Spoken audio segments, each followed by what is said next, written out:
The rain had been falling over New York City for 3 days straight. Not the romantic kind of rain that people write songs about. This was cold, relentless, the type that seeped through your coat and reminded you that November in Manhattan could be cruel. Daniel Carter stood at the window of his small office in Midtown, watching the gray water stream down the glass. At 32 years old, he'd built what most people would call a decent life. He ran a mid-sized construction consulting firm, Carter and Associates, specializing in commercial renovations. The business wasn't making him rich, but it paid the bills, kept 8 employees on payroll, and gave him the satisfaction of building something with his own hands, even if those hands spent more time holding a pen than a hammer these days. His phone buzzed on the desk behind him. Daniel glanced at the screen and felt his stomach tighten. The name that appeared made his hand hesitate before picking it up. Sophia Marcelli. He hadn't heard from her in almost 6 months. The last time they'd spoken, it had been at her cousin's wedding, a lavish affair in a Long Island estate that had felt more like a royal coronation than a marriage ceremony. She'd been cordial but distant, which was unusual for Sophia. They'd grown up together in Queens, attended the same schools, shared the same circle of friends back when life was simpler, back before he'd realized exactly who her family was. Daniel answered on the 4th ring. Sophia, this is unexpected. Daniel. Her voice was smooth, controlled, with that subtle hint of the outer boroughs that years of private education hadn't quite erased. I need to see you. Today, if possible. Today? He checked his watch. It was already 4:30, and he had a meeting with a potential client at 6. I'm pretty booked. Can this wait until? It can't wait. There was something in her tone that made him pause. Not urgency exactly, more like certainty. There's a restaurant in Soho, Piccola Stella, 8 o'clock. I've already made a reservation. Sophia, I don't think... Please, Daniel. The word sounded foreign in her mouth. Sophia Marcelli didn't say please very often. It's important, and it's personal. He found himself agreeing before he could think better of it. Maybe it was the echo of their shared childhood, or maybe it was simple curiosity. Either way, when he hung up the phone, Daniel had the distinct feeling that he'd just made a mistake. The rest of the afternoon crawled by. Daniel tried to focus on the blueprints spread across his desk, a hotel renovation project in Brooklyn that could set his company up for the next 2 years. But his mind kept drifting back to that phone call. His business partner, Marcus Thompson, stuck his head through the doorway around 5:30. Marcus was a broad-shouldered man in his mid-40s who'd worked construction for 20 years before getting his engineering degree. He had the rare combination of practical experience and technical knowledge that made him invaluable. You look like someone just told you your dog died, Marcus observed, dropping into the chair across from Daniel's desk. What's eating you? Daniel considered lying, then decided against it. Marcus had been his partner for 4 years. They'd built this company together, survived the lean times, celebrated the wins. If anyone deserved honesty, it was him. Got a call from Sophia Marcelli. Marcus's expression shifted immediately. The Marcelli family? Daniel, tell me you're not getting pulled back into that world. It's probably nothing. She said it was personal. Nothing is ever personal with that family. Marcus leaned forward, his voice dropping. Look, I know you two grew up together. I know there's history. But that family, they're not people you want to owe favors to. They're not people you want knowing your business. I'm aware. Daniel had spent the better part of the last decade being very aware of exactly who the Marcellis were. The Marcelli family had roots in New York that stretched back 3 generations. Officially, they owned a chain of import-export businesses, several restaurants, and a significant amount of real estate across the 5 boroughs. Unofficially, everyone knew they had their hands in activities that existed in the gray areas of the law, and sometimes well beyond gray. Sophia's uncle, Vincent Marcelli, ran the family business. He was a man who appeared at charity galas and political fundraisers, who donated generously to local causes, and whose name appeared in the society pages. He was also a man whose business partners tended to find remarkable success, or remarkable failure, depending on their loyalty. Daniel had managed to keep his distance for years. After high school, he'd gone to NYU while Sophia had attended Columbia. Their paths had diverged naturally. He'd built his life carefully, deliberately avoiding any entanglements with her family's world. Just be careful, Marcus said finally. Whatever she wants, think 3 times before you say yes. People who get involved with that family tend to stay involved. I'm just meeting her for dinner, Marcus, not pledging my firstborn. The words felt hollow even as he said them. Piccola Stella occupied the ground floor of a renovated brownstone in Soho. It was the kind of place that didn't advertise, didn't need to. If you knew about it, you could afford it. If you couldn't afford it, you didn't know about it. Daniel arrived at 7:50, deliberately early. He wanted to be seated, settled, in control of at least some aspect of this meeting. The maitre d', a slim man with silver-gray hair and a suit that probably cost more than Daniel's monthly rent, greeted him with professional warmth. "Mr. Carter, Ms. Marcelli is already here. Please follow me." So much for being early. The restaurant's interior was all warm woods and soft lighting, intimate without being claustrophobic. They walked past tables where well-dressed couples spoke in low voices, where wine glasses caught the light like small jewels. The maitre d' led him to a private corner booth, partially screened from the rest of the dining room by a decorative partition. Sophia Marcelli sat alone, a glass of red wine in front of her, untouched. She looked exactly as he remembered, and completely different at the same time. 29 years old, with dark hair that fell in carefully styled waves past her shoulders. Her features held that particular combination of classic beauty and modern sophistication: high cheekbones, dark eyes that missed nothing, a mouth that could smile or cut you down with equal ease. She wore a charcoal gray dress that was elegant without being flashy, pearls at her throat that were probably real. But it was her eyes that struck him. There was something there he'd never seen before. Not sadness exactly, more like weariness, as if she'd been carrying something heavy for a very long time. "Daniel." She stood, and they exchanged the awkward half-hug, half-handshake of old friends who'd become strangers. "Thank you for coming. You made it sound urgent." He slid into the booth across from her. Up close, he could see fine lines at the corners of her eyes that hadn't been there the last time they'd met. "What's going on, Sophia?" She gestured to the waiter, who materialized as if summoned by telepathy. Daniel ordered a whiskey. Neat. He had a feeling he was going to need it. "How's business?" Sophia asked once the waiter had disappeared. "I heard you landed that hotel renovation in Brooklyn. Congratulations. Word travels fast. It does when people are paying attention." She took a small sip of her wine. "You've built something impressive, Daniel. Your father would be proud." The mention of his father, dead now for 8 years from a heart attack at 57, felt like a deliberate move, a reminder of connections, of shared history, of debts emotional if not financial. "Sophia," Daniel said carefully, "you didn't ask me here to talk about my business or my father. What's this about?" For the first time since he'd arrived, she looked uncertain. It was so brief that if he hadn't known her since they were kids, he might have missed it. Then her expression smoothed, became unreadable. "I need something from you," she said finally. "Something unusual. I'm listening." She set down her wine glass with deliberate precision. When she spoke again, her voice was steady, but her hands betrayed her. They trembled slightly before she clasped them together on the table. "I want you to father my child." The words hung in the air between them like smoke. For a moment, Daniel was certain he'd misheard. The ambient noise of the restaurant, the soft clink of silverware, the murmur of conversation seemed to fade to a distant hum. "I'm sorry," he said slowly. "It sounded like you just said, you heard me correctly." Sophia's eyes met his, dark and unflinching. "I want a child. Your child, specifically. And before you ask, no, this isn't about love. This isn't about romance. This is a business arrangement." Daniel felt like the ground had shifted beneath him. "A business arrangement." "Yes. Sophia, I don't—" He stopped, tried to organize his thoughts. "You can't just— this is insane. You realize that, right?" "Is it?" She leaned forward slightly. "People make arrangements like this all the time. They use agencies, lawyers, carefully worded contracts. This would be simpler, more direct. There is nothing simple about what you're suggesting." The waiter returned with Daniel's whiskey. He waited until the man had retreated before continuing, keeping his voice low. "Why me? If you want a child, there are other options. Clinics, procedures, ways that don't involve—" He gestured vaguely between them. "Because I don't want a stranger's child," Sophia said. "I don't want some anonymous donor's genetic material. I want someone I know, someone whose character I can verify, someone with intelligence, integrity, and good genes." She paused. "Someone who can't easily disappear." That last part sent a chill down his spine. "What do you mean by that?" "I mean that having a child with someone from my world would be complicated. There would be expectations, obligations, power dynamics." Her expression was perfectly controlled now, but something flickered behind her eyes.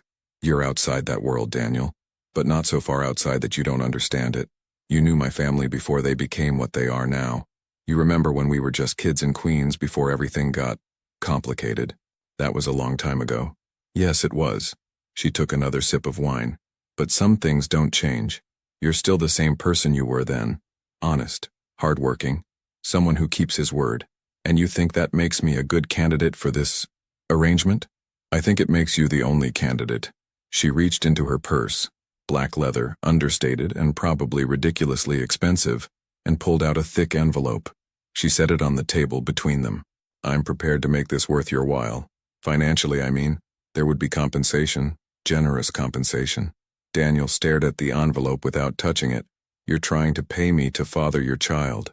I'm offering you financial security in exchange for a biological contribution and a willingness to be present, not as a husband, not even as a traditional father, but as someone who exists in the child's life, someone who can't be erased or disappeared.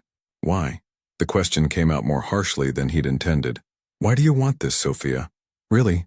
For the first time, her composure cracked, just for a moment. But it was enough.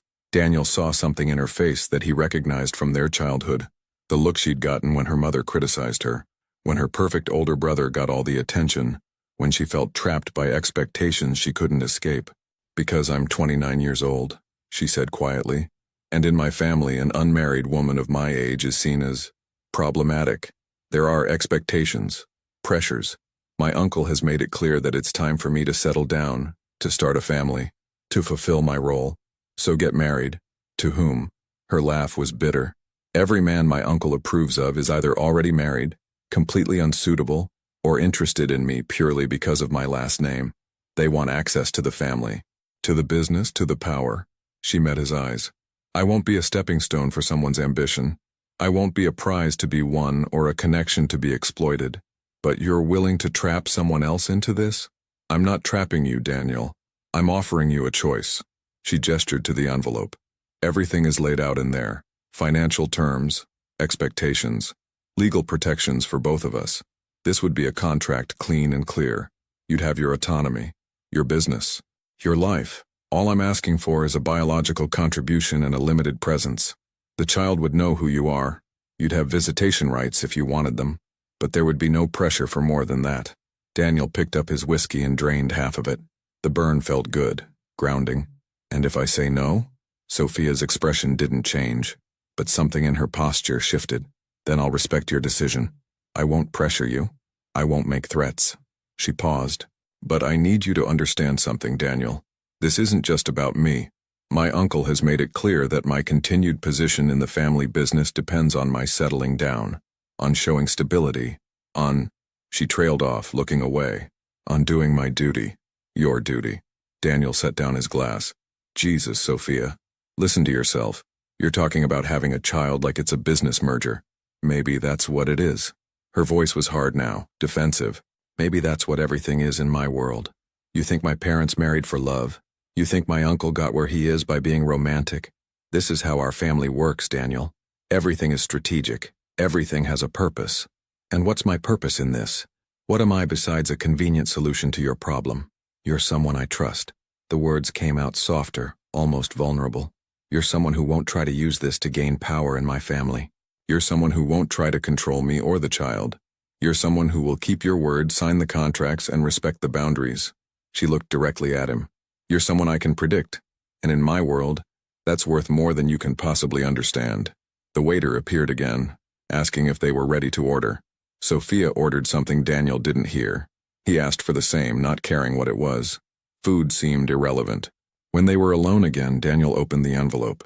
Inside was a contract, professionally printed and bound. The letterhead belonged to a prestigious Manhattan law firm. He flipped through the pages. There had to be 30 of them, single-spaced, dense with legal language. But certain phrases jumped out at him. Compensation of $500,000, structured payments over 5 years, guaranteed visitation rights with no custody obligations unless mutually agreed, complete financial responsibility assumed by Party A, Sophia Marcelli, for all child-related expenses, confidentiality clause regarding the nature of the arrangement. You've really thought this through, he said, his voice hollow. I've had lawyers working on this for 3 months. 3 months. He looked up at her. So this isn't a sudden decision. No, it's been brewing for a while. She twisted the stem of her wine glass between her fingers. My uncle started pressuring me about marriage 2 years ago. It's gotten more intense recently. There have been suggestions, introductions to suitable men, expectations that I'll choose one of them soon. Her jaw tightened. I won't do it, Daniel. I won't marry someone I don't love just to fulfill some outdated idea of what a woman in this family should be. But you'll have a child with someone you don't love. That's different. A child is mine, my responsibility. My choice as much as any choice can be mine in this family. A husband would be a partner in name, but in reality, he'd be an anchor. Another person with power over me. Another connection my uncle could use to control me. She leaned forward. Don't you see? This way I fulfill the expectation. I have a child, I show stability, but I don't give up my autonomy. I don't become someone's wife, someone's property. Daniel closed the contract and set it aside. And what about the child? What about what they want? What they need? The child will have everything they need. Security, education, opportunities, love. Her voice softened on that last word. I know what you're thinking, that I'm being cold, calculating, but I'm not. I want this child, Daniel, not just as a solution to a problem, but as someone to care for, someone who will be mine in a way nothing else in my life has ever really been mine. There was something desperately sad in the way she said it. Daniel remembered suddenly a moment from their childhood. They'd been maybe 13, sitting on the stoop outside his family's building in Queens. Sophia had just come from some family event. He couldn't remember what, and she'd been unusually quiet. What's it like? She'd asked him. Having parents who just let you be yourself? He'd shrugged, not understanding the weight of the question. I don't know. Normal, I guess. Normal, she'd repeated like it was a foreign word. That must be nice. Looking at her now across the table in this expensive restaurant, Daniel saw traces of that 13-year-old girl, still trapped, still looking for something she could call her own. I need time to think about this, he said finally. Of course. Sophia nodded, as if she'd expected this. The contract is yours to review. Show it to a lawyer if you want. A good one, not someone connected to my family. Take a week. 2 weeks if you need them. But Daniel, she reached across the table, her hand stopping just short of his. Please don't take too long. Time is not on my side in this. What happens if I say no? Really? She withdrew her hand. Then I'll find another option. Maybe I'll do it the conventional way. Clinics, anonymous donors. Maybe I'll give in and marry one of the men my uncle approves of. Her smile was sad. But I'd rather it be you. I'd rather this child have a father I actually respect. Their food arrived, some kind of pasta dish that smelled of garlic and herbs. They ate in near silence, the conversation shifting to safer topics. Mutual friends from the old neighborhood, changes in the city, neutral territory. But beneath it all, that contract sat between them like a live wire. They left the restaurant separately. Sophia insisted on paying, which felt wrong, but Daniel didn't fight her on it. She'd probably already paid for his meal 3 times over in that envelope. Outside, the rain had stopped, but the streets were still wet, reflecting the city lights in distorted patterns. Daniel walked north, toward the subway, but his feet carried him past the station. He needed to think, and thinking required movement. His phone buzzed. A text from Marcus. How did it go? You still alive? Daniel typed back. Alive. Confused. Talk tomorrow. He walked for blocks, barely noticing where he was going. The city moved around him. Taxis splashing through puddles. Late diners spilling out of restaurants. The eternal hum of New York at night. Usually, he found comfort in this chaos. Tonight, it felt overwhelming. $500,000. The number kept circling in his mind. That was more money than he'd probably make in the next 5 years combined. That was money that could expand his business, secure his future, pay off the last of his father's medical debts. That was life-changing money. But it came with strings attached. The biggest string imaginable, actually. A child. A human being who would exist because of a business arrangement, who would grow up knowing their father wasn't there out of love, but out of a contract, who would be half Markelli, which meant growing up in that world, with all its complications and dangers. Daniel found himself standing outside a bodega in the East Village, staring at his reflection in the window. He looked tired. He looked older than 32. He looked like a man who was about to make a decision that would change everything. His phone buzzed again. This time it was a number he didn't recognize. The text was brief. "This is Sophia. I forgot to mention. Think about what you want your life to look like in 5 years, 10 years, 20. Then ask yourself if this could help you get there, or if saying no could take it away. The last sentence made his blood run cold. Or if saying no could take it away. Was that a threat? Or just an observation? With Sophia, with her family, it was impossible to tell. Maybe that was the point.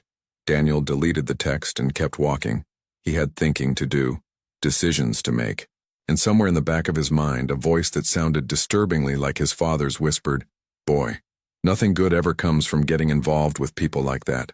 Nothing good at all." But his father was dead, and Daniel was alive. And alive meant making choices, even impossible ones, especially impossible ones.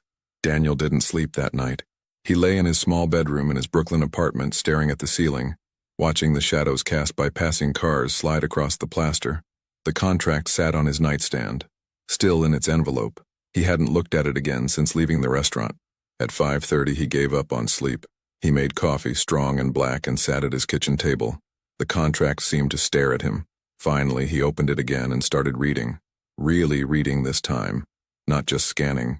The document was thorough, almost frighteningly so. It covered everything from the method of conception, clinical and professional, not personal, to parental rights. He'd have them but wouldn't be required to exercise them. From financial arrangements, the $500,000 was just the beginning. There were annual payments proposed for child support, regardless of his involvement, to confidentiality. He couldn't discuss the arrangement with anyone except his lawyer and approved financial advisors. There was even a clause about what would happen if either party died before the child turned 18. Sophia had thought of everything, or more likely, her lawyers had. Clause 17 caught his attention.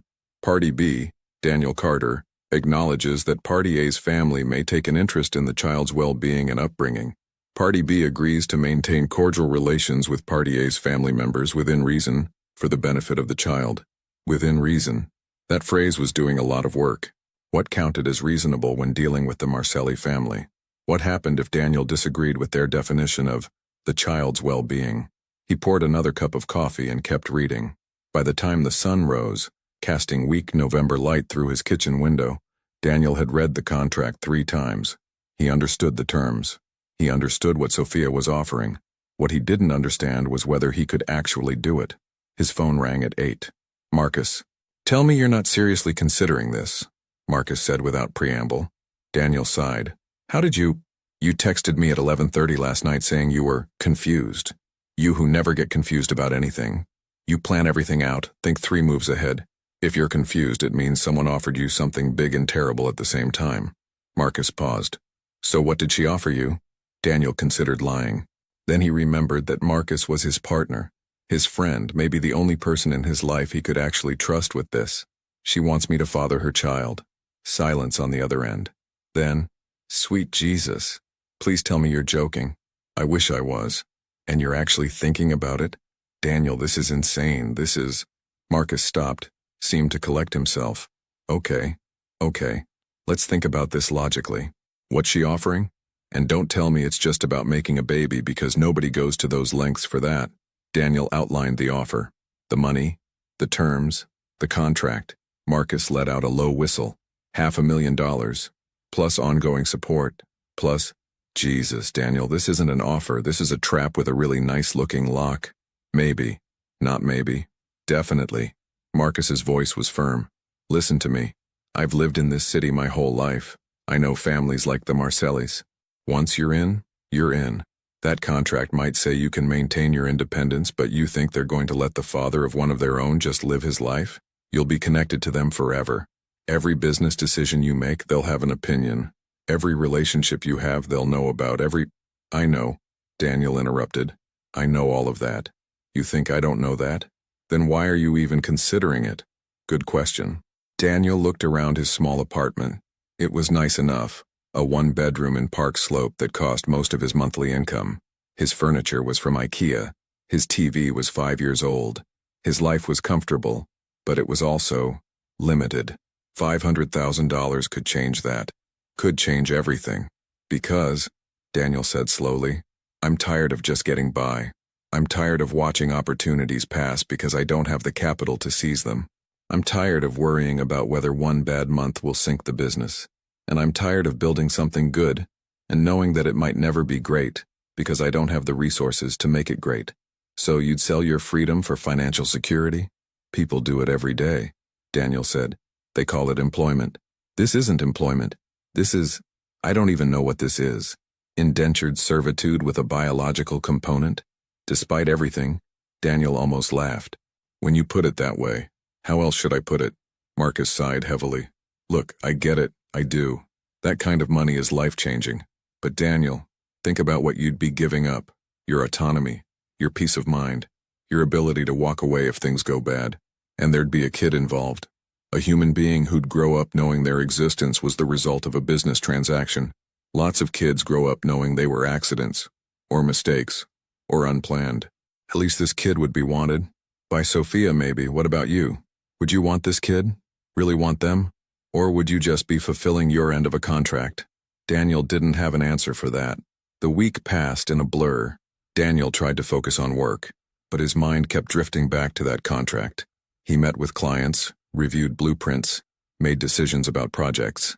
But underneath it all, Sophia's offer hummed like an electrical current. He showed the contract to a lawyer, not one Marcus recommended, but someone he found through a colleague. A woman named Patricia Chen, who specialized in family law and had no connections to the Marcelli family or their world. Patricia read the entire document in silence, her expression growing more concerned with each page. When she finally set it down, she folded her hands on her desk and looked at Daniel with what he could only describe as professional sympathy. This is one of the most comprehensive prenuptial-style agreements I've ever seen, she said. Except you're not getting married. You're just having a child together. She paused. Mr. Carter, I have to ask, do you understand what you'd be agreeing to here? I think so. Let me be clear then. This contract is legally binding in most respects. The financial terms are solid. Your parental rights would be protected. That's actually one of the better parts of this document.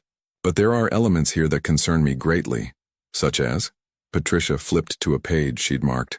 This clause about maintaining relations with the mother's family. It's vague enough to be interpreted in dozens of ways. And this one, she flipped to another page, about confidentiality. You'd be legally barred from discussing the nature of this arrangement with almost anyone. That could become problematic if you ever need to defend yourself or explain the situation to, say, future partners. Future partners, Daniel repeated. He hadn't even thought about that.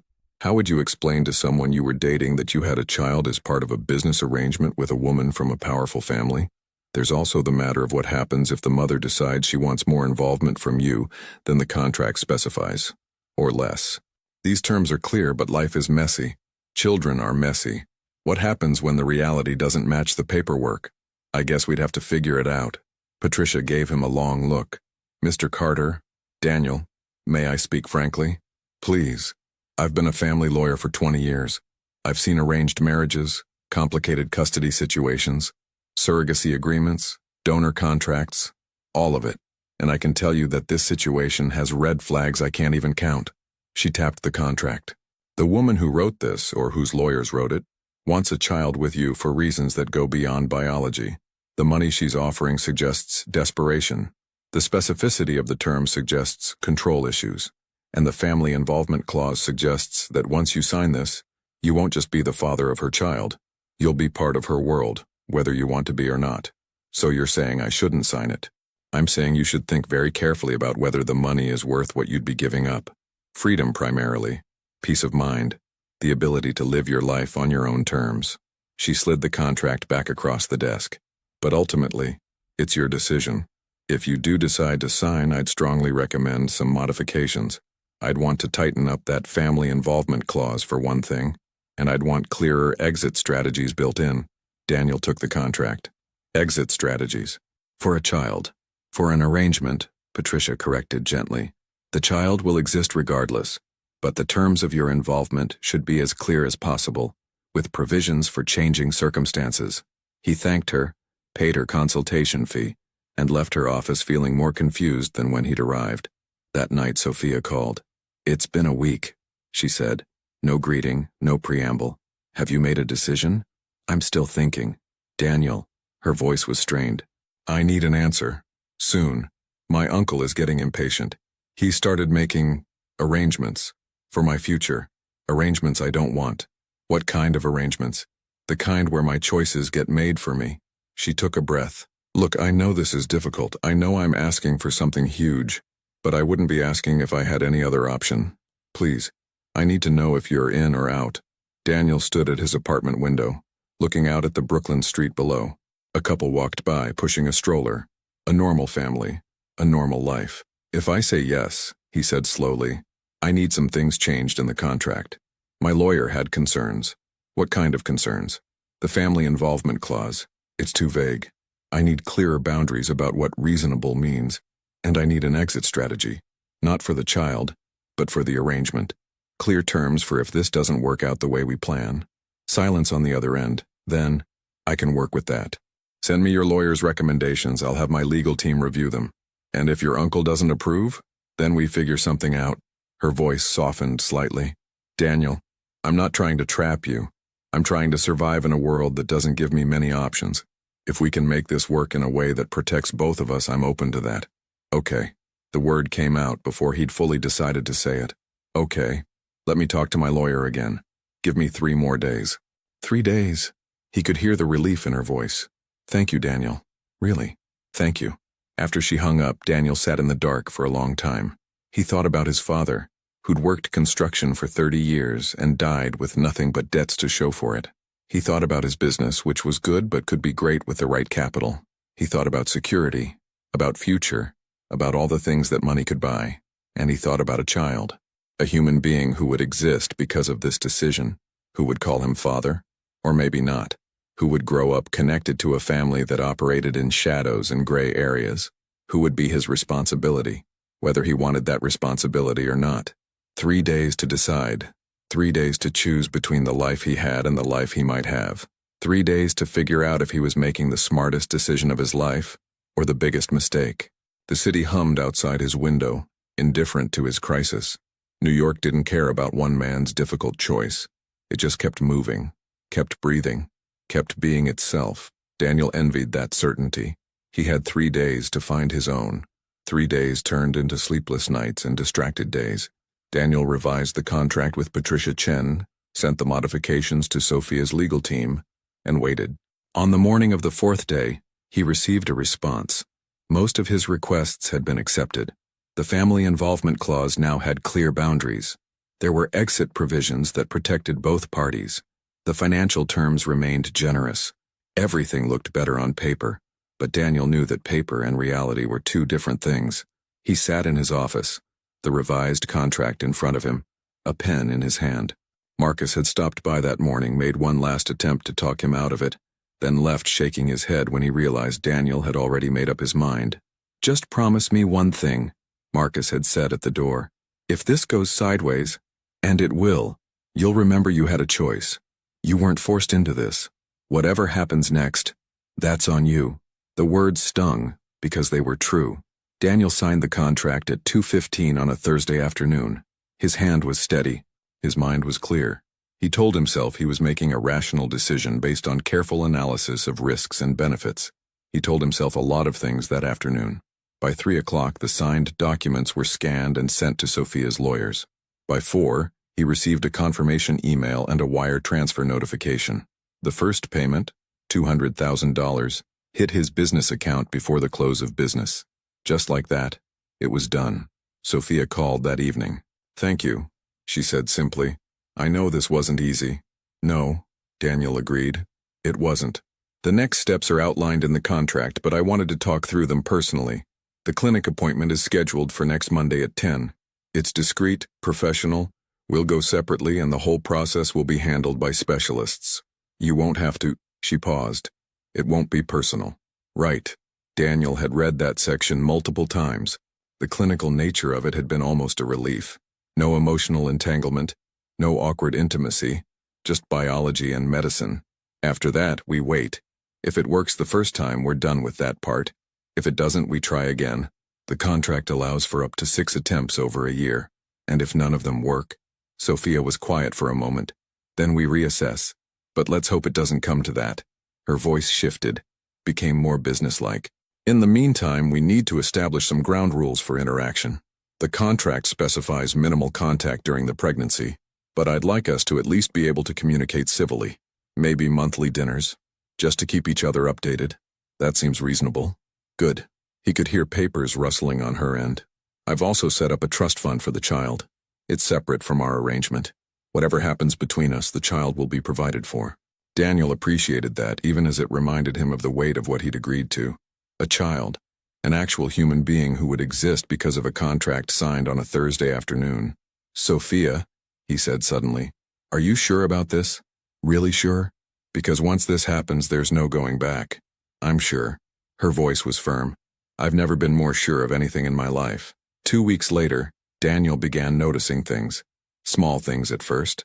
A client who'd been hesitant about signing with his firm suddenly became enthusiastic, mentioning that they'd received a strong recommendation from a mutual contact. When Daniel asked who, the client was vague. Just someone in the industry. Said you were reliable. Then there was the building permit that had been stuck in bureaucratic limbo for 3 months. Suddenly, it was approved overnight. No explanation, no questions. And the bank. Daniel's business had been trying to secure a line of credit for expansion. The loan officer, who'd been lukewarm about their application, called personally to say they'd been approved, at a better interest rate than expected. Someone must like you, the officer joked. Your application got bumped to priority review. That almost never happens. Daniel didn't have to guess who was smoothing these paths. He called Sophia on a Wednesday evening. What are you doing? I'm sorry? She sounded genuinely confused. The permits, the clients, the bank loan, what are you doing? A pause. I'm helping. Isn't that allowed? The contract says I won't interfere with your business decisions. I'm just making sure you have the opportunities you deserve. Think of it as an investment in my child's father. I want you to be successful, Daniel. That's good for everyone.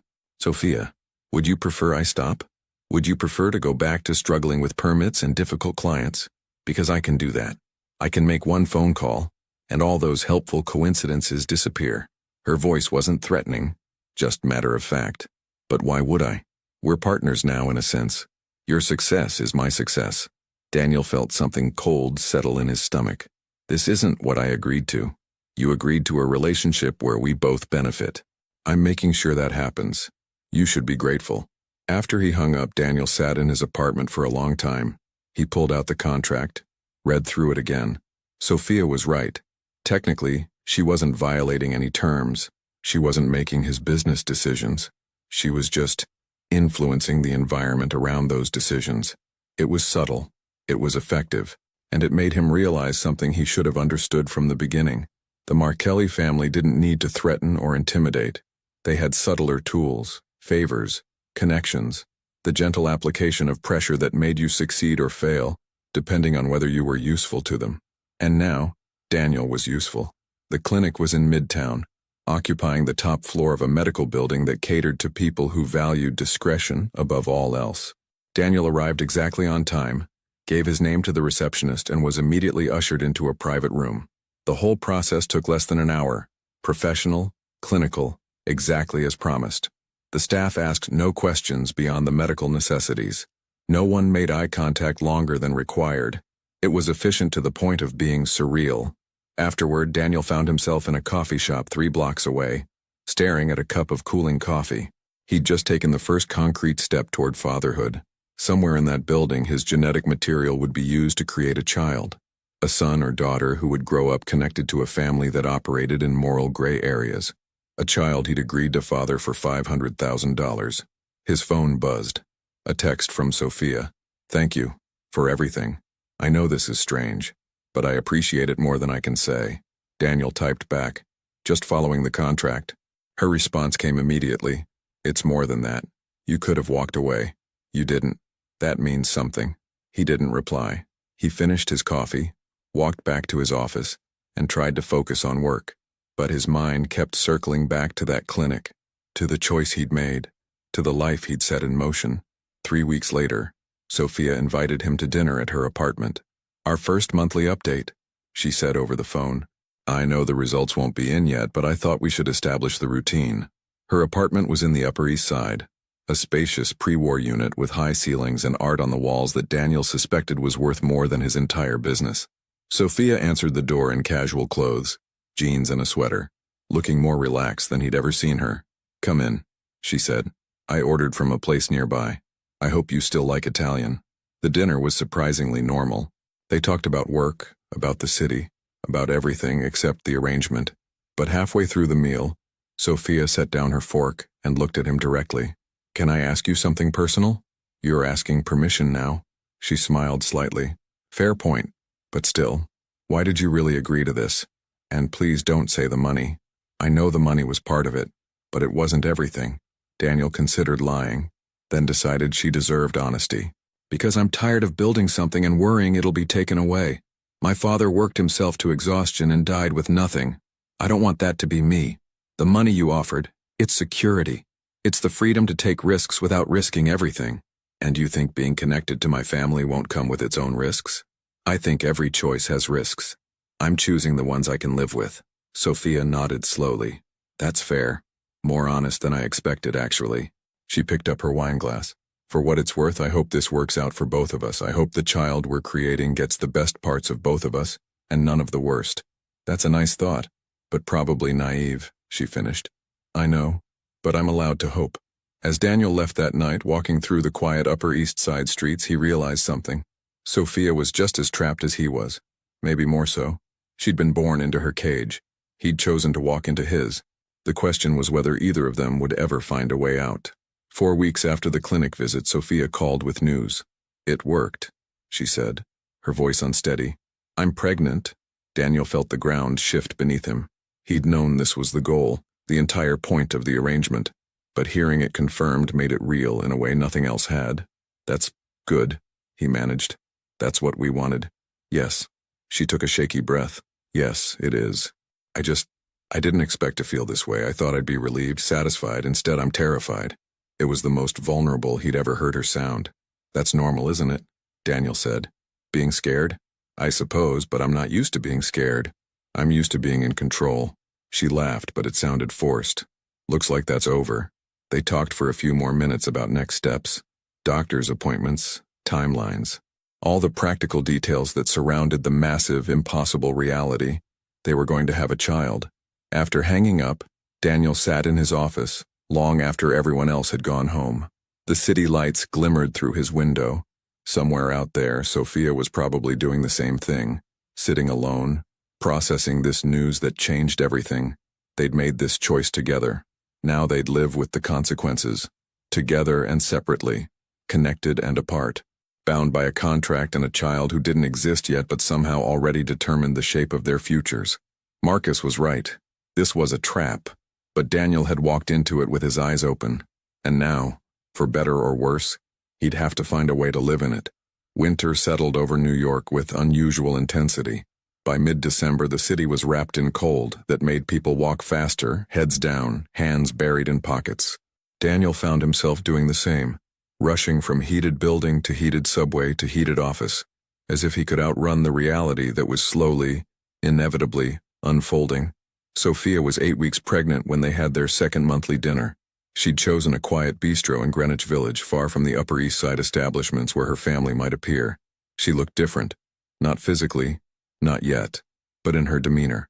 There was a carefulness to her movements, a protective quality in how she held herself. "The morning sickness is horrible," she said, pushing food around her plate. "They call it morning sickness, but it's all day. My doctor says it's normal, that it means the pregnancy is strong, but it doesn't feel strong. It feels like my body's betraying me." Daniel wasn't sure what to say. The contract had clear boundaries about his involvement during the pregnancy. Minimal contact, no obligations beyond the monthly check-ins. But sitting across from her, watching her struggle with something he'd helped create, those boundaries felt arbitrary. "Is there anything that helped, Gam?" he asked. "Ginger tea, crackers, small meals." She managed a weak smile. "Very glamorous. I'm sure this is exactly how I imagined it." "How did you imagine it?" Sophia set down her fork. "Honestly, I didn't let myself imagine it too much. If I had, I might have realized how much I was asking of you. Of myself." She met his eyes. "Do you regret it? Signing the contract?" Daniel had asked himself that question every day for the past 2 months. The answer changed depending on his mood, the time of day, what was happening with his business. Ask me in 18 years, he said finally. She laughed. A real laugh this time. Fair enough. Daniel's introduction to Vincent Marcelli came on a Tuesday in January. He was in his office reviewing construction estimates when his receptionist buzzed through. Mr. Carter, there's a Mr. Marcelli here to see you. He doesn't have an appointment, but he says it's important. Daniel's blood went cold. Give me 2 minutes, then send him in. Vincent Marcelli was in his mid-50s, impeccably dressed in a charcoal suit that probably cost more than Daniel's car. He had the kind of face that appeared regularly in the society pages. Distinguished, confident, with eyes that assessed everything they saw. He moved into Daniel's office like he owned it, which, in a sense, he probably could if he wanted to. Mr. Carter. Vincent extended his hand. His grip was firm, measured. Thank you for seeing me without notice. I hope I'm not interrupting anything important. Mr. Marcelli. Daniel gestured to a chair. This is unexpected. I imagine it is. Vincent settled into the chair with the ease of someone accustomed to being welcome everywhere. I wanted to meet you personally. My niece has told me about your arrangement, and I thought it was time we had a conversation. Man to man. Daniel forced himself to remain calm. What kind of conversation? The kind where I make sure we understand each other. Vincent's smile was pleasant, but his eyes were sharp. Sophia is very important to me. She's brilliant, capable, and deserves to make her own choices. I've supported her decision regarding this child, even though it's unconventional. I appreciate that. However, Vincent continued, I want to ensure that everyone's interests are protected. Sophia's, the child's, and yes, yours as well. You're going to be the father of my great-niece or great-nephew. That makes you family in a sense. The word family hung in the air like a warning. I understand the contract specifies minimal involvement from me, Daniel said carefully. I'm planning to honor those terms. Of course you are. You're a man of your word. I've heard that about you. Done my research. Vincent leaned back. Your business is doing well. That hotel renovation in Brooklyn is quite a coup. I've heard the property owners were difficult to work with, but somehow you managed to secure the contract. Daniel said nothing. He didn't need to. They both knew who had smoothed that path. I like to help families succeed, Vincent said. And as I mentioned, you're family now. Or you will be once the child is born. That means you'll have opportunities, support, resources. He paused. It also means expectations. What kind of expectations? Loyalty, discretion, an understanding that family business stays within the family. Vincent's expression remained pleasant. I'm not asking for anything unreasonable. Just that you remember who your friends are, who's helped you, who has an interest in your continued success. It wasn't a threat. It was something more subtle and more binding, an offer of protection that came with invisible strings attached. I appreciate your interest, Daniel said slowly, but I'd prefer to keep this arrangement exactly as it's outlined in the contract. Business only. Clean and clear. Vincent studied him for a long moment. Then he smiled. You're cautious. That's wise. But caution only takes you so far in this city. Sometimes you need allies. He stood, buttoned his jacket. Think about what I've said, and if you ever need anything, advice, assistance, introductions, my door's open. For family. After Vincent left, Daniel sat at his desk for 20 minutes staring at nothing. Then he called Sophia. Your uncle just visited me, he said when she answered. She was quiet for a moment. What did he say? That I'm family now. That he wants to help me succeed. That there are expectations. Daniel, I'm sorry, I didn't tell him to do that. He acts on his own. I know you didn't. But Sophia, this is exactly what I was worried about. I signed a contract with you, not with your family. Not with him. I understand. And I'll talk to him. I'll make it clear that that this arrangement is separate from family business. Will he listen? She hesitated. He'll listen.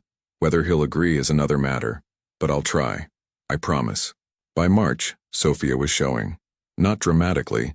She dressed carefully, chose loose clothing, avoided situations where her condition would be obvious. But in their monthly dinners, which had relocated to her apartment for privacy, Daniel could see the changes. 16 weeks, she said, one hand resting unconsciously on her stomach. The doctor says everything looks good. Strong heartbeat. Normal development. They can tell the gender now if we want to know. Do you want to know? I'm not sure. Part of me wants to plan to prepare, but part of me thinks it doesn't matter. Boy or girl, they'll be who they are. She looked at him. What about you? Do you have a preference? Daniel realized it was the first time she'd asked his opinion about anything related to the pregnancy beyond the logistics. I don't know. I hadn't really thought about it. You should think about it. This is your child too, Daniel. Even if you're not going to be there every day, you're still their father. Your opinion matters. It was strange, this gradual shift in their dynamic. What had started as a purely transactional arrangement was becoming something more complicated, not romantic. Neither of them wanted that. But there was a growing familiarity, an understanding that they were bound together by something that went beyond contracts and money. A girl, Daniel said suddenly. I think I'd like a girl. Sophia smiled. Why? Because I have no idea how to raise a boy. At least with a girl I can be honest about having no idea what I'm doing. He paused. That probably sounds terrible. No, it sounds honest. She stood, moved to the window.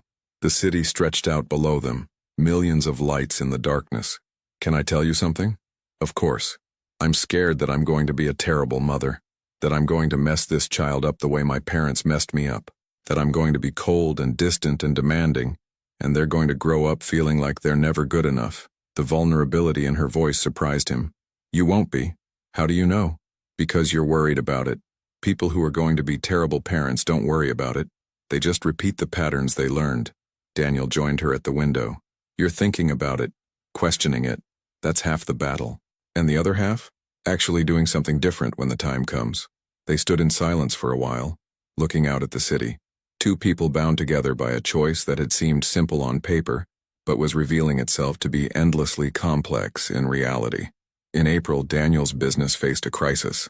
A major client, the hotel renovation that Vincent had mentioned, threatened to pull out due to unexpected structural issues. The building had problems that hadn't shown up in the initial inspection, problems that would cost an additional $200,000 to fix.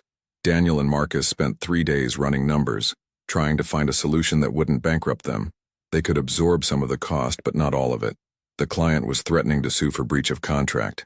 On the 4th day, the client called back. We've reconsidered, they said. We'll cover the additional structural costs. Someone reminded us that you've been nothing but professional throughout this process, and that good contractors are hard to find. After the call ended, Daniel sat very still. Marcus, who'd been listening on speakerphone, let out a long breath. Let me guess. The Marcellis? Probably. Daniel, this is what I warned you about. They're making you dependent on them. Every time you have a problem, they solve it. Every time you need something, they provide it. And one day they're going to ask for something in return. I know. So what are you going to do? Daniel didn't have an answer. He called Sophia that evening. Did your uncle interfere with my client? He asked directly. I don't know. Probably. He likes to manage situations involving family. I'm not family, Sophia. We have a contract. To him, it's the same thing. You're the father of his great niece or nephew. That makes you connected, whether you like it or not. She sighed. I know this isn't what you signed up for, but welcome to my world. This is what it's like, being part of this family. Every decision you make, someone's watching. Every problem you have, someone's fixing it. And you never quite know whether you're succeeding on your own merit or because someone's pulling strings behind the scenes. Is that how you've lived your whole life? Yes. And it's exhausting. Which is why I wanted this child on my own terms, without a husband who'd be another extension of the family control. Her voice softened. I'm sorry you're caught up in it. I really am, but I don't know how to make it stop. At 20 weeks, Sophia asked Daniel to come to an ultrasound appointment. I know it's not in the contract, she said over the phone, and you can say no, but I thought you might want to see. To make it real. Daniel almost refused. The contract gave him the option to remain distant during the pregnancy, and he'd been using that distance as a shield. But something in Sophia's voice, a loneliness maybe, or a need for someone to share this with, made him agree. The doctor's office was on Park Avenue, discreet and expensive. Sophia was already in the examination room when Daniel arrived. She wore a hospital gown, her dark hair pulled back, looking younger and more vulnerable than he'd ever seen her. Thank you for coming, she said quietly. The ultrasound technician was professional and efficient. She spread gel on Sophia's stomach, which had rounded noticeably in the past month, and moved the wand across her skin. The screen showed grainy black and white images that Daniel couldn't quite interpret. Then the technician smiled. There's your baby. And if you want to know the gender? Yes, Sophia said immediately. We want to know. It's a girl, congratulations. Daniel stared at the screen. Somewhere in those swirls of black and white was a person. A daughter. His daughter. Created through the strangest circumstances imaginable but undeniably real. She's moving, the technician said. See that? She's quite active. Sophia was crying. Quiet tears that she didn't bother to wipe away. Daniel found his own eyes stinging. After the appointment, they sat in a coffee shop nearby. Neither of them had spoken much since leaving the doctor's office. A daughter, Sophia said finally. We're having a daughter. Yes. I always wanted a girl. Someone I could raise differently than I was raised. Someone who'd know she was valued for more than her usefulness to the family. Sophia wrapped her hands around her coffee cup. Promise me something? What? Promise me that no matter what happens between us, no matter how complicated this arrangement gets, you'll make sure she knows she matters. That she's not just a solution to a problem or a way to satisfy family expectations. Promise me she'll know she was wanted. Daniel thought about the contract sitting in his file cabinet, about the money in his bank account, about all the transactional aspects of how this child came to exist. I promise, he said, and meant it. The months accelerated. May brought warmer weather, and Sophia's third trimester. Her apartment began filling with baby furniture, soft pastels and careful preparations. She sent Daniel photos sometimes. A nursery taking shape, tiny clothes, a rocking chair by the window. Their monthly dinners continued, but the conversation had shifted. They talked about names now, about godparents, about how they'd explain the situation to their daughter when she was old enough to ask. We tell her the truth, Sophia said. An age-appropriate version, obviously. But we don't lie. We made an arrangement because I wanted to be a mother and you. You helped make that possible. That makes it sound simpler than it was. Maybe simple is better. Kids don't need to know every complication. They need to know they're loved. In June, Daniel's business secured 2 major new contracts, a mixed-use development in Queens and a commercial renovation in Manhattan. Both came through introductions from mutual contacts that Daniel didn't need to trace back to their source. Marcus confronted him one afternoon. You know you're in deep now, right? You can't untangle yourself from their influence anymore. Every success you have, you'll wonder if it's really yours or if someone made a call. Every decision you make, you'll be thinking about how it affects them. I know. And you're okay with that? Daniel looked around his office, at the blueprints on the walls, the awards for completed projects, the photos of buildings his company had helped transform. He'd built something real here. Whether he'd done it entirely on his own merit or with invisible assistance, it was still real. I'm learning to be okay with it, he said. By July, Sophia was 36 weeks pregnant. They met for what would likely be their last monthly dinner before the birth. She moved carefully now, one hand always on her belly, her face showing the exhaustion of late pregnancy. Any day now, she said. The doctor thinks she'll come early. First babies usually do. Are you ready? No, absolutely not. I've read all the books, taken all the classes, prepared everything I possibly can, and I still feel completely unprepared. She laughed. Is anyone ever really ready to become a parent?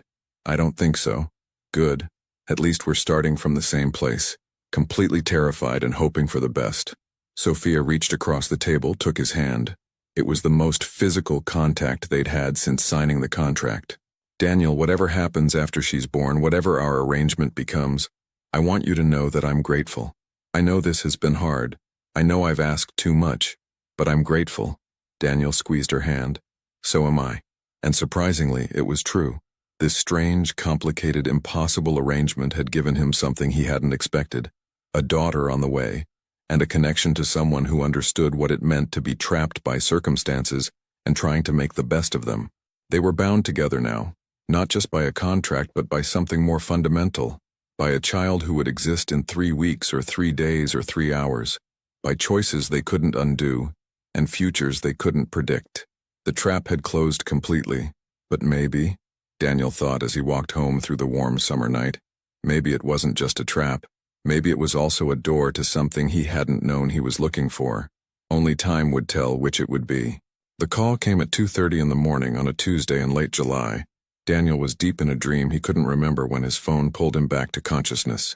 He fumbled for it in the dark, his heart already racing before he saw the name on the screen. Sophia Marcelli. It's time, she said when he answered. Her voice was tight with pain but remarkably controlled. I'm heading to the hospital now. I thought you should know. Daniel sat up, suddenly wide awake. Do you need... Should I come? The contract doesn't require it. That's not what I asked. A pause, then. Yes, I'd like you to come, if you want to. 20 minutes later, Daniel was in a taxi heading toward Mount Sinai Hospital on the Upper East Side. The city was quiet at this hour, the streets mostly empty except for late-night workers and early morning delivery trucks. He watched the buildings slide past, his mind blank with the enormity of what was about to happen. He was about to become a father. The hospital's maternity ward was hushed and efficient. A nurse directed him to a private waiting room. Of course it would be private, he thought. The Marcellis wouldn't settle for anything less. He sat in an uncomfortable chair and waited as the night slowly gave way to dawn. At 6:15, a doctor emerged. Mr. Carter, Ms. Marcelli asked me to update you. She's doing well. The baby should be here within the hour. Can I see her? She said you could come in if you'd like. Room 412. Daniel found himself walking down a corridor that smelled of antiseptic and new beginnings. He knocked softly on the door to room 412. Come in, Sophia called, her voice strained. She was in a hospital bed connected to monitors that beeped softly. Her hair was damp with sweat, her face pale but determined. A nurse checked the monitors while another prepared equipment Daniel didn't recognize. You came, Sophia said, managing a weak smile.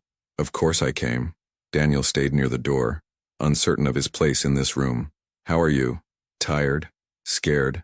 Ready for this to be over? She gripped the bed rail as another contraction hit. When it passed, she looked at him directly. I'm glad you're here. I didn't realize how much I didn't want to do this alone until you walked through that door. At 7:43, Daniel heard his daughter cry for the first time. The sound cut through everything. The monitors, the medical instructions, the careful boundaries he'd built around this arrangement. It was pure and piercing and utterly real. It's a girl, the doctor announced, though they already knew. A healthy, beautiful girl. They placed the baby on Sophia's chest, a tiny, red-faced creature who stopped crying the moment she felt her mother's heartbeat. Sophia was crying now too, her hands trembling as she held her daughter for the first time. She's perfect, Sophia whispered. She's absolutely perfect. Daniel stood frozen, watching this moment that felt both intimate and foreign. This was his daughter, his genetic contribution wrapped in a blanket, real and alive, and impossibly small. Do you want to hold her? Sophia asked after a few minutes, looking up at him. Neither have I. We'll figure it out together. The nurse helped transfer the baby to Daniel's arms, showing him how to support her head, how to cradle her safely. She weighed almost nothing. Her eyes were closed, her tiny fingers curled into fists. She smelled like something he couldn't quite name, clean and new and utterly dependent. Hello, Daniel said softly, feeling foolish but unable to stop himself. Hello, little one. The baby made a small sound, shifted in his arms, and something in Daniel's chest cracked open, not painfully but like a door he hadn't known was locked suddenly swinging wide. This was his daughter. Contract or no contract, money or no money, complicated arrangement or not. This was his child. Later that afternoon, after Sophia had rested and the baby had been checked and rechecked by pediatricians, they sat together in the hospital room. The baby slept in a clear bassinet beside Sophia's bed, oblivious to the conversation about to happen. We need to give her a name, Sophia said. I've been thinking about this for months, but I wanted your input. She's your daughter too. Daniel appreciated the gesture, even as he recognized that Sophia had probably already decided. What were you thinking? Eleanor. After my grandmother, my mother's mother, not the Marcelli side. She was the only person in my family who ever made me feel like I could be anything I wanted. Sophia looked at the sleeping baby. Eleanor Rose. Rose was your mother's name, wasn't it? Daniel felt his throat tighten. His mother had died when he was 12, long before he'd met Sophia. How did you know that? I remember, from when we were kids. You talked about her sometimes. Sophia met his eyes. I wanted her to have something from both of us. Both families. Is that okay? Eleanor Rose. Daniel repeated. It's perfect. The next 3 days passed in a blur. Daniel visited the hospital each morning and evening, holding Eleanor, watching Sophia navigate the exhausting early days of motherhood. They barely spoke about the contract, about the arrangement, about what would happen when they left the hospital's protective bubble. On the 4th day, Sophia was discharged. Daniel helped her into a car service. Not a taxi, but a private vehicle that Vincent had arranged. The baby carrier sat between them, Eleanor sleeping peacefully despite the transition. "I'm terrified," Sophia admitted as they drove through Manhattan. "What if I drop her? What if I do everything wrong?" "You won't. You don't know that." "No," Daniel agreed, "but I know you'll try your best. That's all any parent can do." They arrived at Sophia's apartment where a baby nurse was already waiting. Another arrangement courtesy of the family. Daniel helped carry things upstairs, then stood awkwardly in the doorway, unsure whether to stay or go. "Daniel," Sophia said softly, "the contract says minimal involvement. Monthly visits, clear boundaries." "I know. I don't think I want that anymore." She was holding Eleanor, rocking gently. "Not because I'm trying to change our arrangement or trap you further, but because she deserves to know her father. And I think I need help. Real help. Not just hired nurses and family obligations." Daniel felt the weight of the decision before him. He could honor the contract, maintain his distance, live his life with minimal disruption, or he could step forward into something messier and more complicated, but infinitely more real. "What are you asking?" "I'm asking if you want to be her father. Not just biologically, not just on paper, but actually present here. Involved." Sophia's voice wavered. "I'm asking if we can rewrite this arrangement into something that works for all three of us. No more contracts. Just two people trying to raise a child together in whatever way makes sense." Daniel didn't answer right away. He walked to the window, looked out at the city where he'd built his life, made his choices, signed a contract that was supposed to keep everything simple and controlled. He thought about his father, who'd worked himself to exhaustion, about Marcus, who'd warned him this would happen, about the money in his bank account and the strings attached to every dollar. Then he thought about Eleanor Rose Carter Marcelli, sleeping peacefully in her mother's arms, unaware that her existence had changed everything. "I want to be her father," Daniel said, turning back to face Sophia, "not because of the contract or the money or the family connections, but because when I held her for the first time I realized she wasn't just a solution to your problem or a transaction I agreed to. She's a person, my daughter, and she deserves more than the minimum I agreed to provide." Sophia's eyes filled with tears. "What does that mean practically?" "I don't know. We'll figure it out." Daniel moved closer, looked down at Eleanor's sleeping face. "Maybe I come by a few times a week. Maybe we have regular dinners as she grows up. Maybe I'm the person she calls when she's scared or confused or needs someone who isn't you. Maybe we become friends, you and I. Real friends, not just business partners bound by a contract. And your freedom? Your independence? All the things you were trying to protect? Maybe they were never as important as I thought they were." Daniel reached out, touched Eleanor's tiny hand with one finger. She gripped it instinctively in her sleep. "Or maybe this is a different kind of freedom. The freedom to choose connection instead of isolation." Winter returned to New York, but this time Daniel barely noticed the cold. He was too busy navigating the chaos of an 8-month-old who'd discovered crawling and seemed determined to explore every corner of Sophia's apartment. "Eleanor Rose." "No," Sophia called, as the baby made a beeline for an electrical outlet. Daniel scooped her up, earning a squeal of delight and protest. "She's fast," he said, settling Eleanor on his hip. She immediately grabbed his glasses. "She's a menace," Sophia corrected, but she was smiling. "Takes after her father." Their arrangement had evolved into something neither of them had planned. Daniel came by 3 or 4 times a week, more if his schedule allowed. They'd established a rhythm. He'd arrive around 6, help with Eleanor's evening routine, stay for dinner. Sometimes they talked about important things. Often they just existed together in comfortable silence. Two people who'd become unlikely partners in the strange adventure of parenthood. The Martelli family had accepted the situation with surprising grace. Vincent still meddled in Daniel's business, but Daniel had learned to navigate it, accepting help when it served him, and politely declining when it didn't. The money from the contract sat mostly untouched. Daniel had decided to put it in trust for Eleanor, along with annual additions from both parents. Marcus had eventually come around too. "I still think you're crazy," he'd said when he first met Eleanor. "But she's cute, I'll give you that. Thanks for the vote of confidence. Just don't ask me to babysit. I have boundaries." Now, watching Eleanor try to grab his glasses while Sophia prepared dinner in the kitchen, Daniel realized something. He was happy. Not in the simple, uncomplicated way he'd once imagined happiness, but in a deeper, messier way that involved sleepless nights and spit up on his good shirts, and a connection to two people he'd never planned to let into his life. "Daniel," Sophia called from the kitchen, "can you get her ready for dinner?" "On it." As he carried Eleanor to her high chair, she looked up at him with dark eyes that held both his features and Sophia's, and something entirely her own. She smiled, showing two new teeth, and said a sound that might have been Dada. "Did she just—" Sophia appeared in the doorway, eyes wide. "I think so." They stood there together, watching Eleanor babble happily to herself, oblivious to the significance of the moment. Daniel reached out, took Sophia's hand. Not romantically, that wasn't what they were, but as partners, as friends, as two people who'd made an impossible choice and somehow, against all odds, made it work. "We did okay," Sophia said softly. "Didn't we?" Daniel squeezed her hand. "Yeah, we did okay." Outside, the city hummed with its eternal energy. Inside, Eleanor laughed at something only she found funny, and somewhere between the contract they'd signed and the life they'd built, Daniel found what he'd been searching for all along.